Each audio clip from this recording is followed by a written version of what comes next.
दोस्तों, आपका मेरे YouTube पर चैनल पर स्वागत है। आज हम आपको भारत की पारिस्थितिकी संबंधी टॉपिक पर चर्चा करेंगे, जो कि वीडियो मेंस एग्ज़ाम में के लिए महत्वपूर्ण व अदर एग्ज़ाम के लिए भी महत्वपूर्ण होगा। तो चलिए शुरू करते हैं।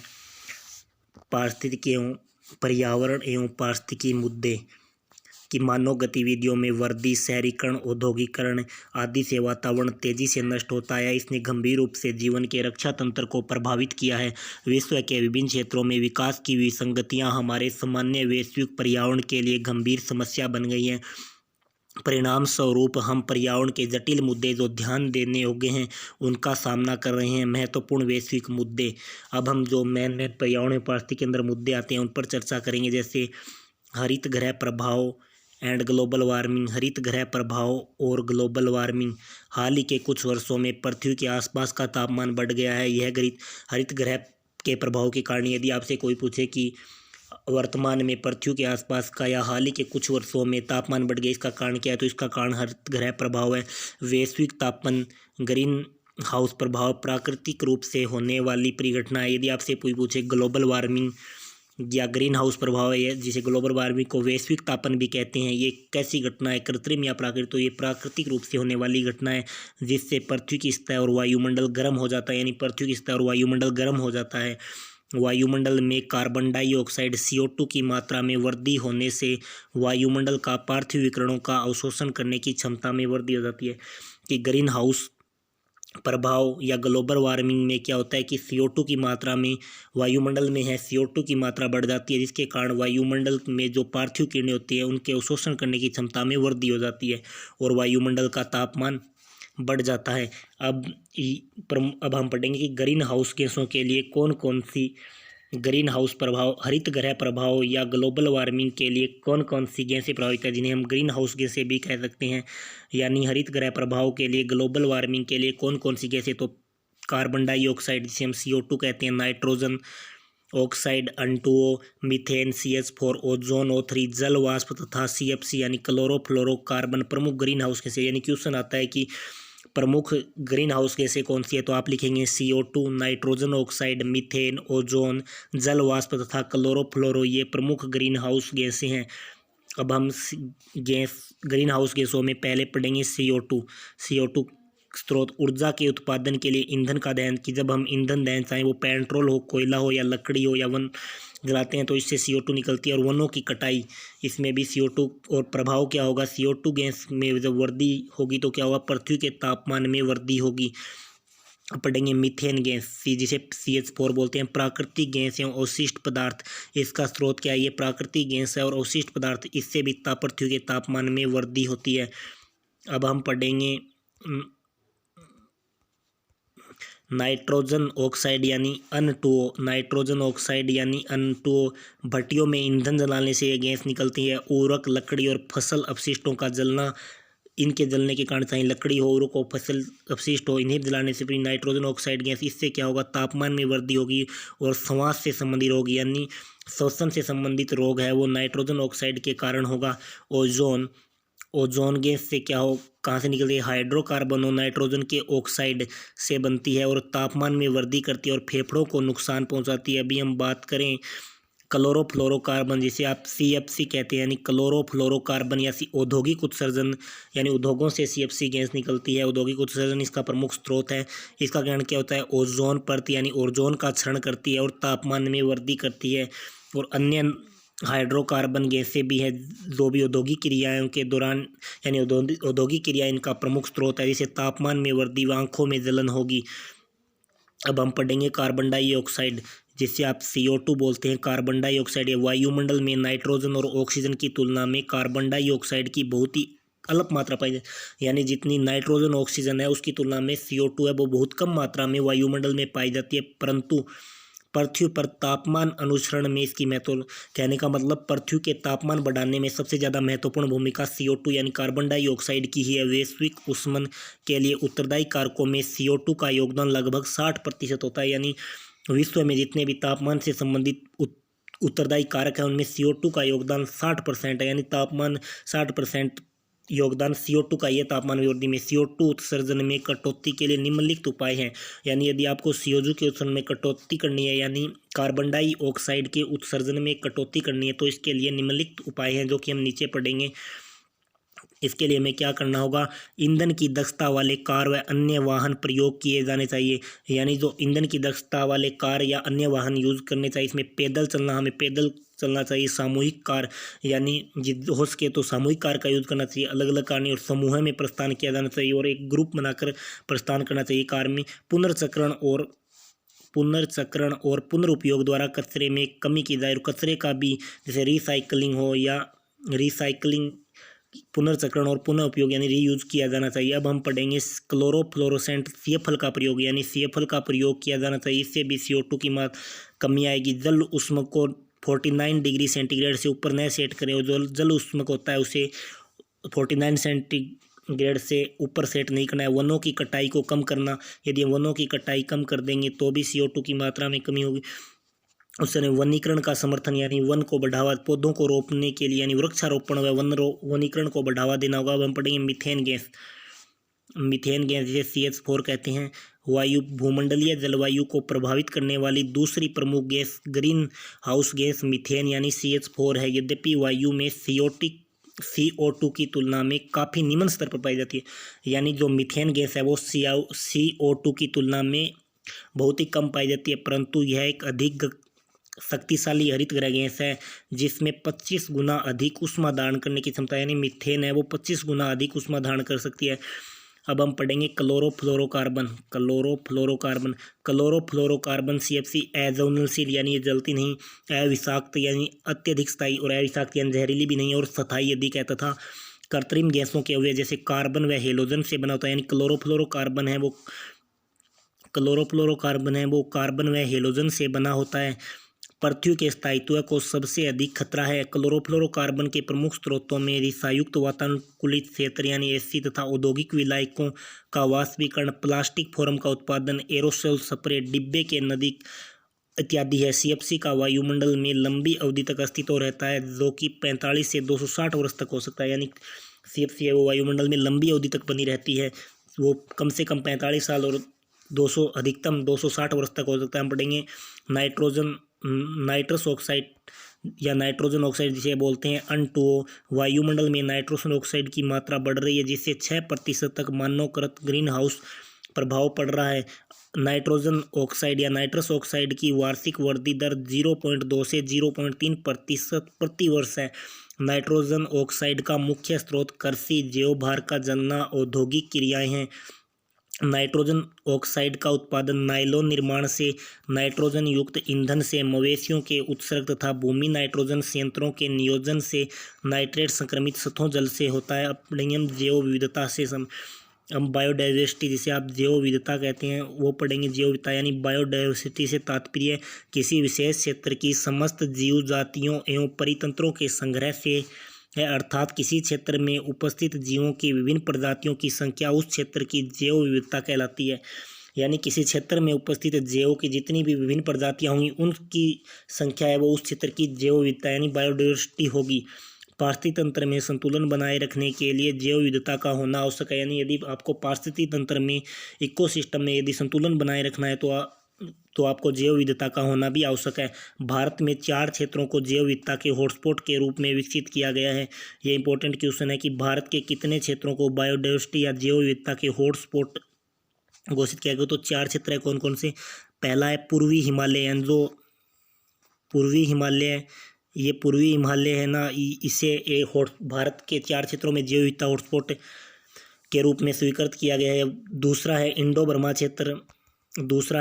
बर्मा क्षेत्र, तीसरा सुंडालैंड और पश्चिमी घाट। यानी ये 4 है, पूर्वी हिमालय हो गया, इंडो बर्मा क्षेत्र हो गया, सुंडालैंड हो गया और पश्चिमी घाट हो गया।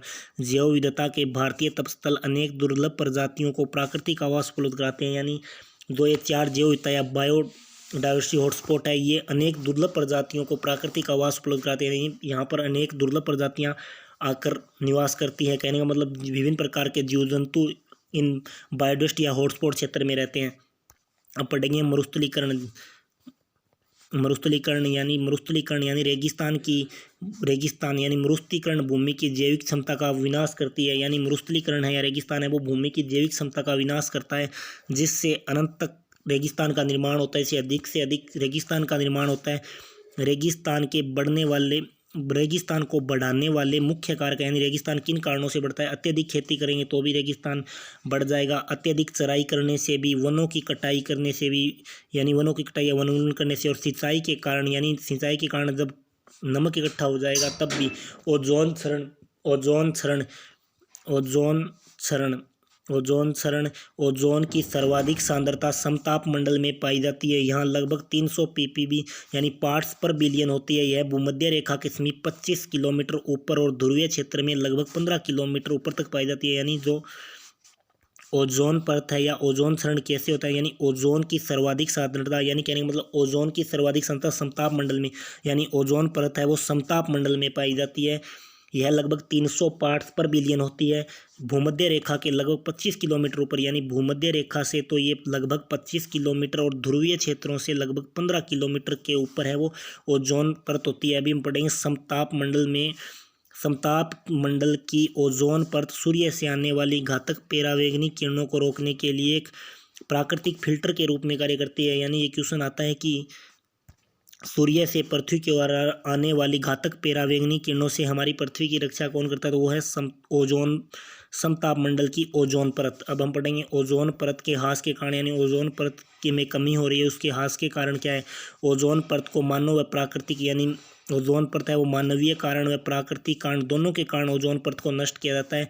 पहले हम देखेंगे मानवीय गतिविधियां कौन सी हैं जिनके कारण ओजोन परत का ह्रास हो रहा है या नष्ट हो रहा है। वो है मानव गतिविधियों से संबंधित कारण, यानी मनुष्य से संबंधित सबसे विनाशकारी मनुष्य द्वारा निर्मित CFC यानी क्लोरोफ्लोरोकार्बन, यानी क्लोरोफ्लोरोकार्बन के कारण है वो ओजोन परत को नुकसान हो रहा है। क्लोरोफ्लोरोकार्बन का प्रयोग पर शीतलन यानी रेफ्रिजरेटर जैसे फ्रिज में अथवा छिड़काव करने वाली बोतलों को दाबानुकूलित बनाने के लिए CFC का प्रयोग, यानी क्लोरोफ्लोरोकार्बन का कहाँ उपयोग किया जाता है? तो रेफ्रिजरेटर में, AC में या छिड़काव करने वाली बोतलों में भी CFC का प्रयोग करते हैं। अब हम पढ़ेंगे प्राकृतिक कारण, यानी ओजोन परत के ह्रास के प्राकृतिक कारण कौन कौन से हो सकते हैं। प्रकृति में उत्पन्न कई पदार्थ समताप मंडल या ओजोन को नष्ट कर देते हैं। इनमें सबसे अधिक महत्वपूर्ण है hydrogen oxide, methane, hydrogen gas, nitrogen oxide, chloro monoxide. ज्वालामुखी फटने के समय, यानी प्राकृतिक कारण कौन से हो सकते हैं? जैसे hydrogen oxide, methane gas, hydrogen gas, nitrogen oxide, chlorine monoxide, ज्वालामुखी के फटने से इत्यादि। ओजोन ह्रास के प्रभाव, यदि ओजोन का ह्रास हो जाएगा तो इसके क्या प्रभाव होंगे? ओजोन की सांद्रता कम हो जाने से परावैंगनी विकिरण अधिक मात्रा में पृथ्वी पर, यदि ओजोन की सांद्रता कम हो जाएगी तो परावैंगनी किरणें वो अत्यधिक मात्रा में पृथ्वी पर पहुंचेगी, जो मानव स्वास्थ्य के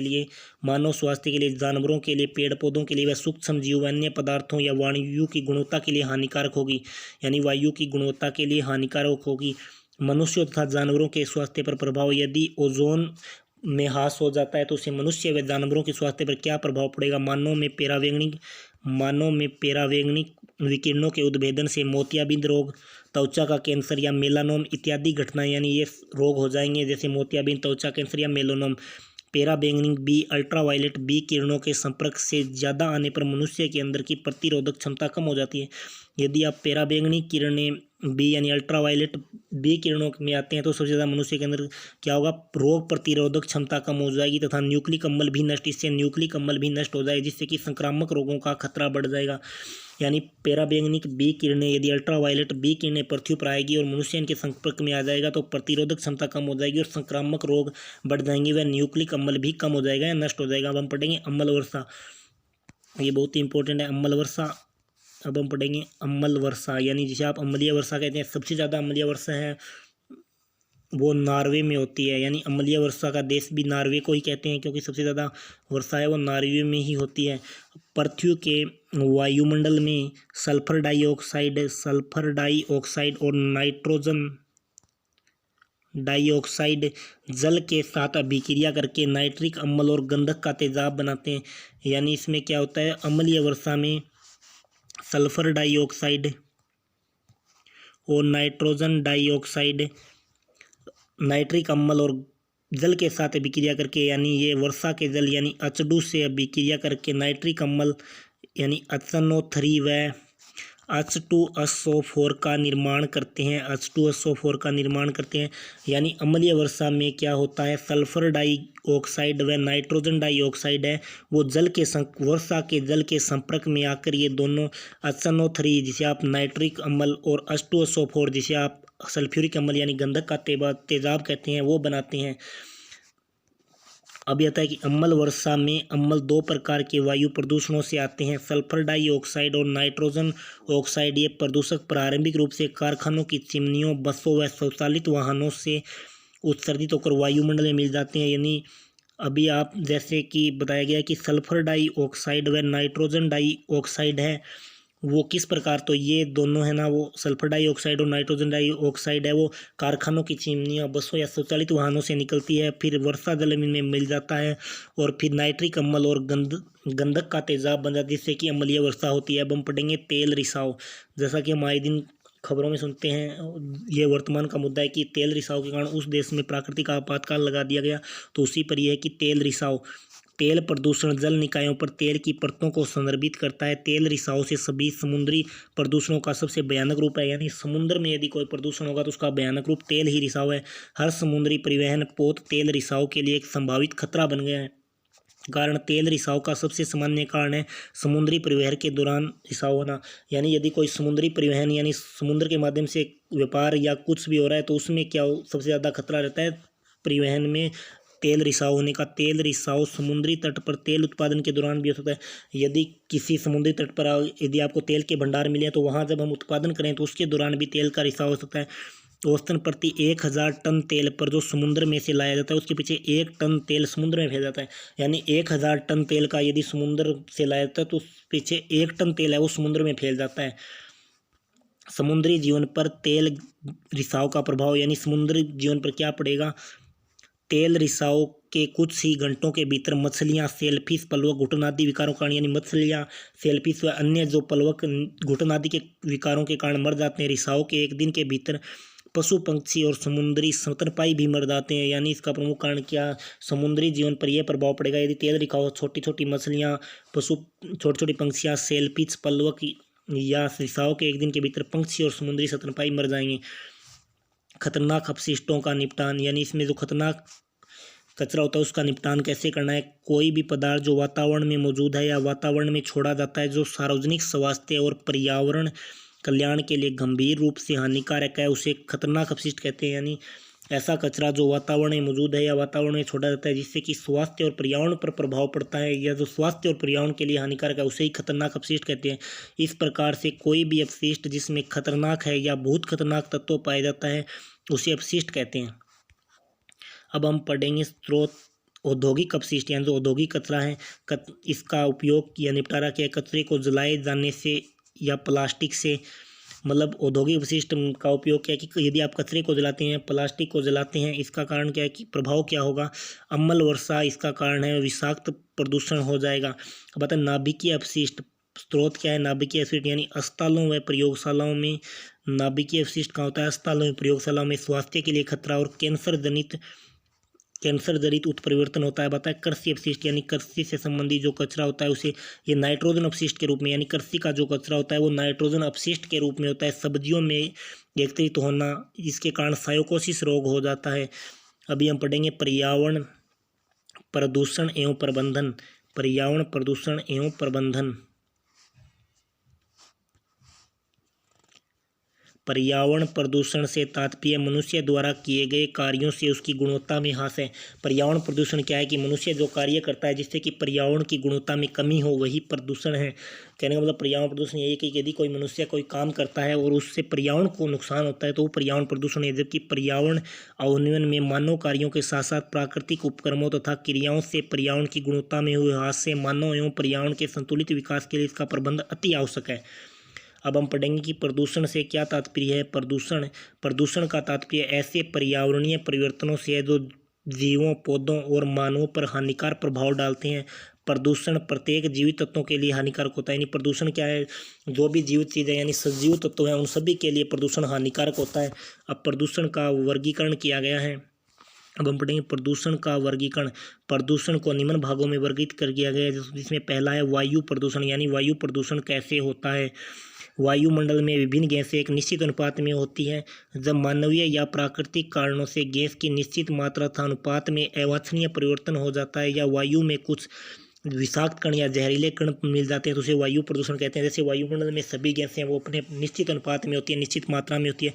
जब मानव या प्रकृति के कारण इन मात्रा में कोई छेड़छाड़ या परिवर्तन मतलब मानव इन गैसों में कोई अवांछनीय परिवर्तन हो जाता है किसी कारण से, तो वायु प्रदूषण हो जाता है। या कोई जहरीला कण। वायु प्रदूषण को मुख्यतः प्रदूषकों के आधार पर दो भागों में बांटा गया। प्राथमिक वायु प्रदूषक, ये बहुत इंपॉर्टेंट है कि वायु प्रदूषण को दो भागों में बांटा गया। प्राथमिक वायु प्रदूषण, प्राथमिक वायु प्रदूषक प्रदूषक स्रोत से सीधे वायु में मिलने वाले वायु प्रदूषक। प्राथमिक वायु प्रदूषक CO2 CO SO2 है।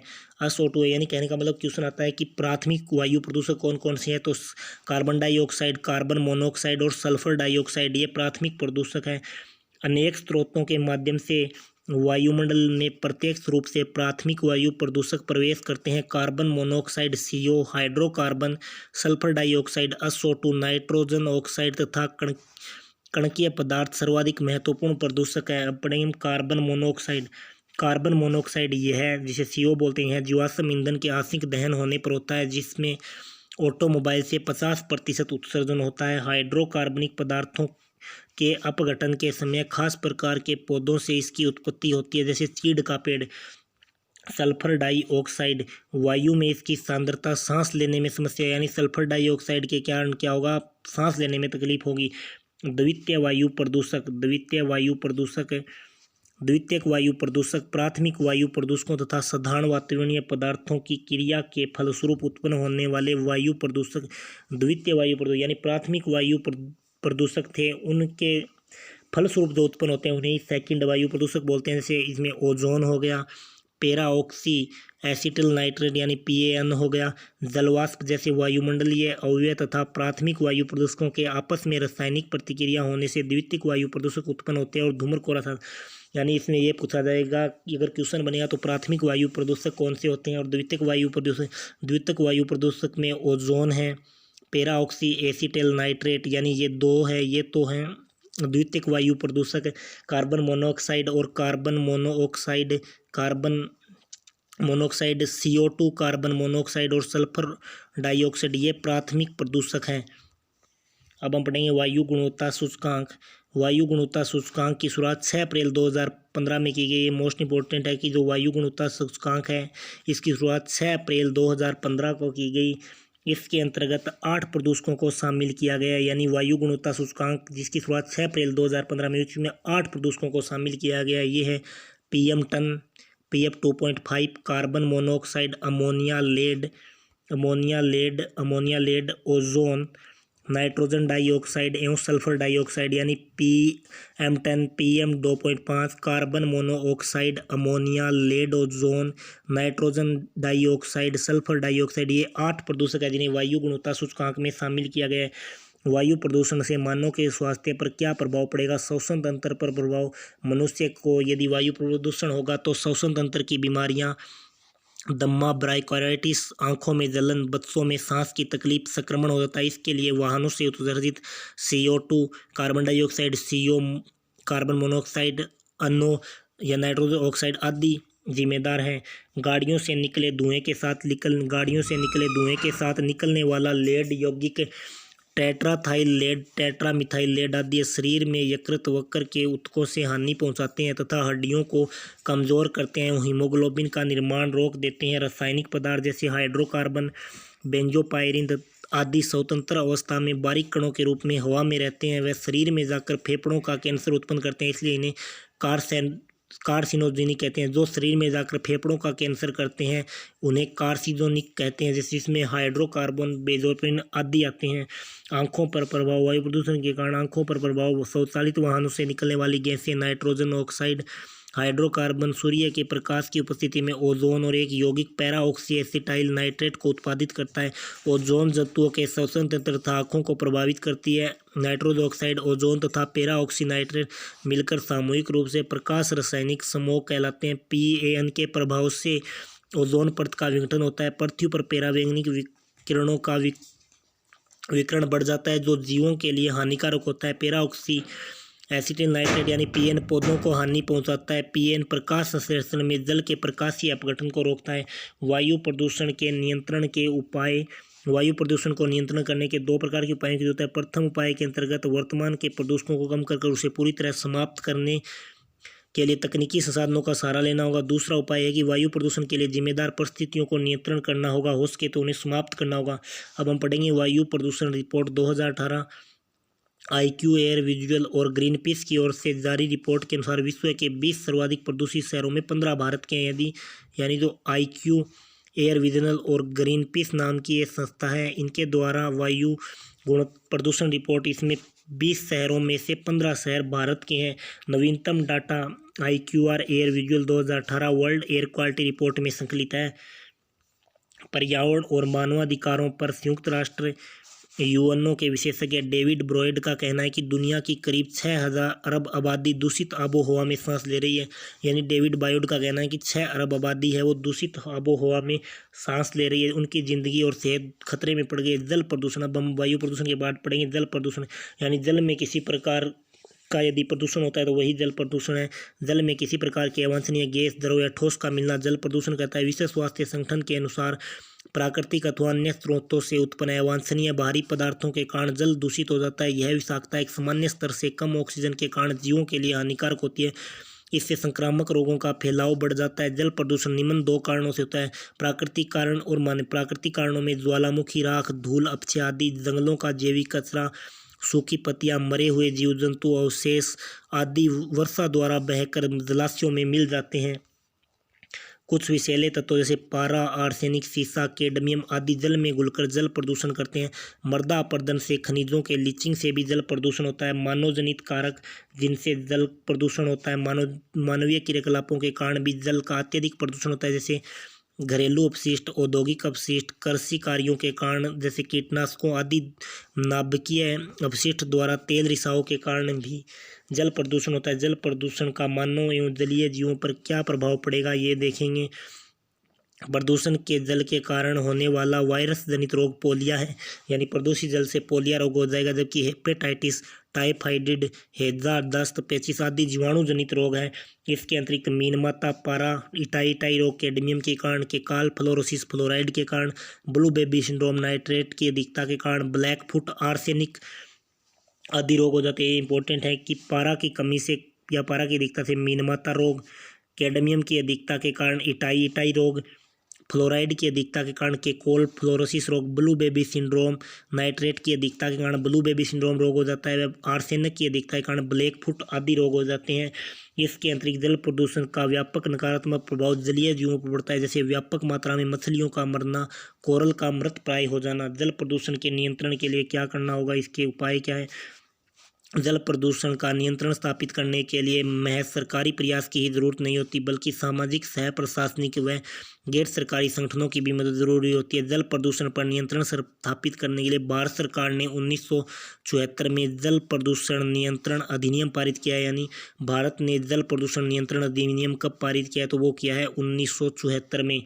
गंगा नदी के प्रदूषण को समाप्त करने के लिए केंद्रीय गंगा प्राधिकरण 1985 में गठन किया गया। अभी आता है कि गंगा के ये क्वेश्चन बनेगा कि गंगा नदी के प्रदूषण को समाप्त करने के लिए केंद्रीय गंगा प्राधिकरण का गठन कब किया गया, 1985 में। इस प्राधिकरण का नाम 1985 में बदलकर राष्ट्रीय नदी संरक्षण प्राधिकरण कर दिया गया। यानी केंद्रीय गंगा प्राधिकरण का अब नया नाम है वो राष्ट्रीय नदी संरक्षण प्राधिकरण है। अब पढ़ेंगे मृदा प्रदूषण, यानी जो मिट्टी का जब मानव या प्रकृति के द्वारा मृदा की गुणवत्ता में ह्रास होता है तो उसे मृदा प्रदूषण कहते हैं। भूमि प्रदूषण मनुष्यों की विभिन्न क्रियाओं जैसे अपशिष्टों का जमाव, कृषि रसायन का उपयोग, खनन, ऑपरेशन तथा नगीकरण का नतीजा है। मृदा प्रदूषण के कारण मृदा अपरदन, मृदा में रहने वाले सूक्ष्म जीवों में कमी तथा तापमान में अत्यधिक उतार चढ़ाव, शहरीकरण द्वारा उद्योगों से निकले अपशिष्ट जिन्हें भूमि पर बहा दिया जाता है, जैसे धातु, अम्ल, क्षार, रंजक पदार्थ, धातु ऑक्साइड, कीटनाशक आदि के द्वारा लवण युक्त भूमिगत जल वाले क्षेत्रों में सिंचाई करने से ऊपरी मृदा अनुपजाऊ हो जाती है। मृदा की विषाक्तता कृषि में कीटनाशी खरपतनाशी के प्रयोगों से भी बढ़ती है। साथ ही साथ मृदा में अवशिष्ट पदार्थ तथा कूड़ा करकट मिलाने से भी मृदा प्रदूषित होती है। औद्योगिक अपशिष्ट, जल नगरीय अपशिष्ट तथा मेडिकल एवं अस्पतालों के अपशिष्ट को फेंकने से भूमि प्रदूषित हो जाती है। औद्योगिक ठोस अपशिष्ट, कीचड़, जहरीले कार्बनिक अकार्बनिक रासायनिक मिश्रण एवं भारी धातु के द्वारा मृदा को प्रदूषित करते हैं। इसके अतिरिक्त विवर्त खनन एक प्रक्रिया जहां धरती की सतह का खनन कर भूमिगत जमा पदार्थ को निकाला जाता है से ऊपरी भूमि का पूरी तरह नुकसान होता था। पूरा क्षेत्र जहरीले धातुओं और रसायन से संक्रमित हो जाता है। मृदा प्रदूषण को रोकने के या नियंत्रण के उपाय। मृदा प्रदूषण को विभिन्न प्रकार से नियंत्रण, जैसे अधिक मात्रा में वृक्ष लगाकर, शहरी कचरे का तकनीकी रूप से निस्तारण करके, कृषि उत्पादन में कम कीटनाशकों का इस्तेमाल करके व अन्य कानूनी प्रावधान करके। ध्वनि प्रदूषण, एक सामान्य व्यक्ति 50 डेसिबल तीव्रता तक ध्वनि सुन सकता है। 80 डेसिबल से अधिक तीव्रता ध्वनि को शोर कही जाती है। एक सीमा से अधिक ध्वनि मानव व जीवों के लिए खतरा हो सकती है, तब इसे ध्वनि प्रदूषण कहते हैं। एक सामान्य व्यक्ति के लिए 50 डेसिबल तीव्रता की ध्वनि सुनना उपयुक्त एवं सामान्य होता है। ध्वनि प्रदूषण के कारण, ध्वनि प्रदूषण के प्राकृतिक एवं मानवीय कारण हैं। ध्वनि प्रदूषण के प्राकृतिक कारणों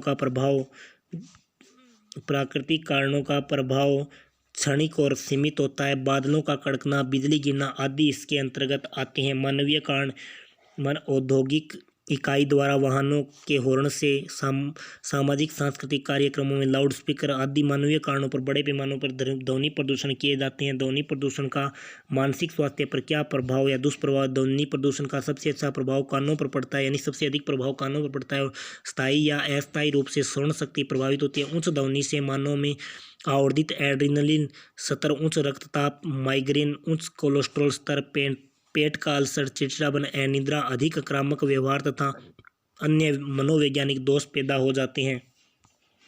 समुद्री प्रदूषण, पृथ्वी का लगभग 70% से अधिक भाग जलीय क्षेत्रों से घिरा है, परंतु मानवीय सह प्राकृतिक प्रदूषणों की वजह से समुद्री क्षेत्र भी प्रदूषणों की गिरफ्त में है। समुद्री प्रदूषण के निम्नलिखित कारण हैं। जोहान्सबर्ग पृथ्वी सम्मेलन के निष्कर्षानुसार विकसित देशों द्वारा फेंका गया औद्योगिक कचरा ही समुद्री प्रदूषण का प्रमुख कारण है। समुद्री परिवहन में इस्तेमाल, यातायात में बहने वाला तेलीय पदार्थ भी समुद्री प्रदूषण में इजाफा करता है। रेडियोधर्मी पदार्थों का समुद्री क्षेत्रों में निस्तारण, शहरी क्षेत्रों में बहने वाला असंशोधित अपशिष्ट। समुद्री प्रदूषण के क्या क्या प्रभाव हो सकते हैं। तेल में उपस्थित एरोमेटिक हाइड्रोकार्बन समुद्री वनस्पतियों के ऊतकों में प्रवेश कर जाते हैं, इससे उनकी वृद्धि रुक जाती है। पारा, सांख्या, साइनाइड आदि प्रदूषण के कारण मछलियां तथा समुद्री जीव नष्ट हो जाते हैं। तेलीय पदार्थों के कारण जल में ऑक्सीजन की कमी। समुद्री प्रदूषण से मानव समूह भी विविध रूप से प्रभावित होते हैं, जैसे चर्म रोग, श्वास की बीमारी आदि। इसके अतिरिक्त समुद्री प्रदूषण से मत्स्य उत्पादन पर भी प्रभाव पड़ता है। समुद्री प्रदूषण नियंत्रण के लिए क्या उपाय है या क्या क्या उपाय किए जाने चाहिए। लकड़ी के बुरादे को समुद्री पानी से हटाना, यानी जो लकड़ी का बुरादा है उसे समुद्री पानी से हटाना। विषैले पदार्थों को जल निस्तारण कर कानून बनाकर रोक लगाना। जहाज़ों के तेल परिवहन के समय विशेष सावधानियां बरतना। प्राकृतिक रूप से विसरण, निस्पंदन, वाष्पन आदि द्वारा प्रदूषण को रोकना। अब हम पढ़ेंगे रेडियोधर्मी प्रदूषण।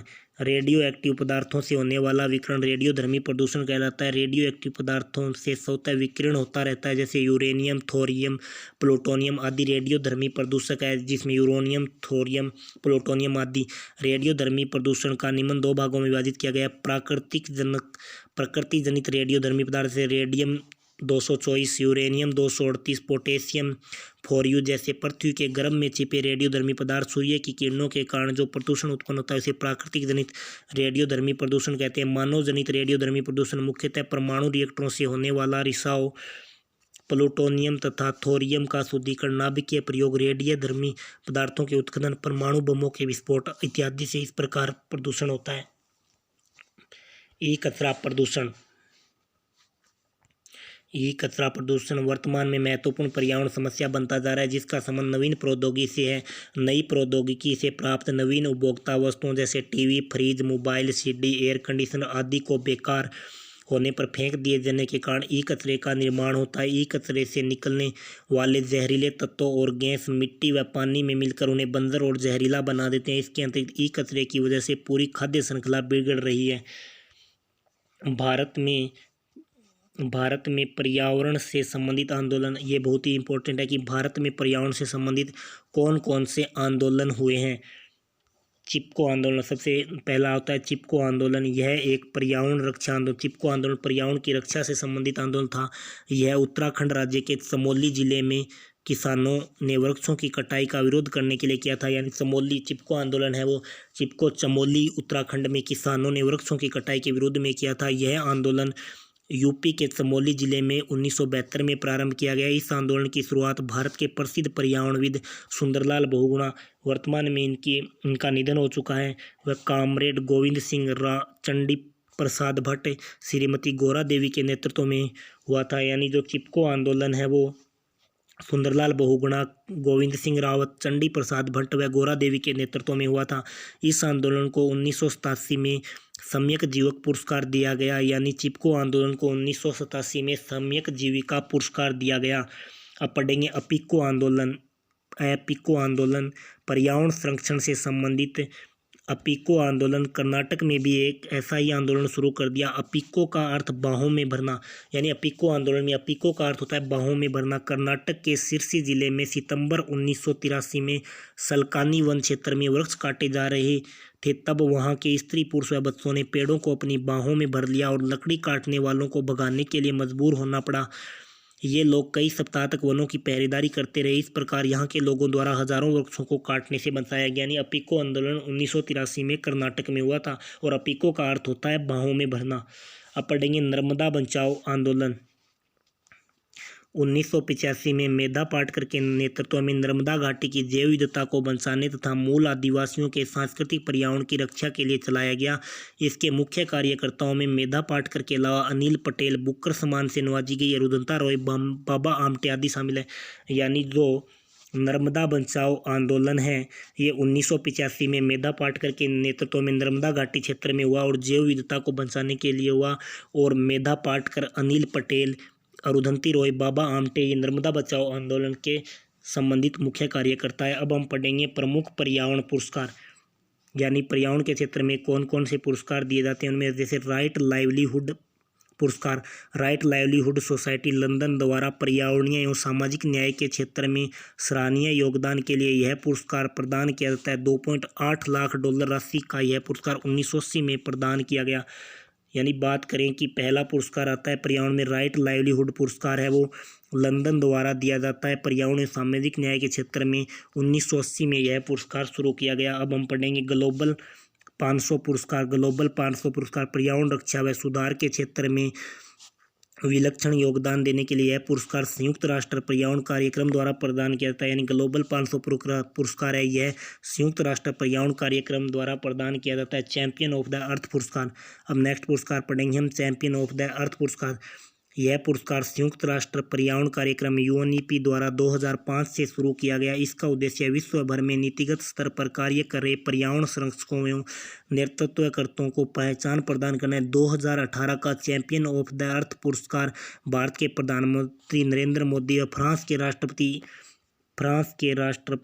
एम्यूनल मैक्रो को दिया गया। यानी चैंपियन ऑफ द अर्थ पुरस्कार है ये UNEP द्वारा दिया जाता है। यूनाइटेड स्टेट इन्वायरमेंट प्रोग्राम द्वारा 2005 से यह शुरू किया गया है। पर्यावरण संरक्षकों व नेतृत्व करता है उन्हें प्रदान किया जाता है। और 2018 का चैंपियन ऑफ द अर्थ पुरस्कार भारत के प्रधानमंत्री नरेंद्र मोदी व फ्रांस के राष्ट्रपति एम्यूनल मैक्रो को दिया गया। अब नेक्स्ट पुरस्कार पढ़ेंगे इंदिरा गांधी पर्यावरण पुरस्कार। 1987 में शुरू हुआ यह पुरस्कार पर्यावरण संरक्षण के क्षेत्र में उल्लेखनीय योगदान करने वाले संगठन व व्यक्ति को प्रत्येक वर्ष दिया जाता है। इसके अंतर्गत 5 लाख रुपए, एक रजत ट्रॉफी और प्रशस्ति पत्र दिया जाता है। यानी जो इंदिरा गांधी पर्यावरण पुरस्कार है ये कब शुरू किया गया? 1987 में शुरू किया गया। यह संगठन या अकेले व्यक्ति को भी दिया जा सकता है। 5 लाख रुपए दिए जाते हैं, एक रजत ट्रॉफी और प्रशस्ति पत्र भी दिया जाता है। नेक्स्ट पुरस्कार है पर्यावरण से संबंधित इंदिरा प्रियदर्शनी वृक्ष मित्र पुरस्कार। यह 1986 में पर्यावरण और वन मंत्रालय ने इंदिरा प्रियदर्शनी वृक्ष मित्र पुरस्कार को शुरू किया। यानी जो इंदिरा प्रियदर्शनी वृक्ष मित्र पुरस्कार है ये 1986 में शुरू किया गया है पर्यावरण और वन मंत्रालय द्वारा। अब पढ़ेंगे राजीव गांधी वन्य जीव संरक्षण पुरस्कार। राजीव गांधी वन्य जीव संरक्षण पुरस्कार वन्य जीवों के संरक्षण के लिए यह देश का सर्वश्रेष्ठ पुरस्कार है। यह पुरस्कार वन्य जीवों के संरक्षण के लिए विशिष्ट योगदान देने वाले व्यक्ति अथवा संस्था को दिया जाता है। अमृता देवी वन्य जीव ये अब नेक्स्ट जो पर्यावरण पुरस्कार है वो है अमृता देवी विश्नोई वन्य संरक्षण पुरस्कार।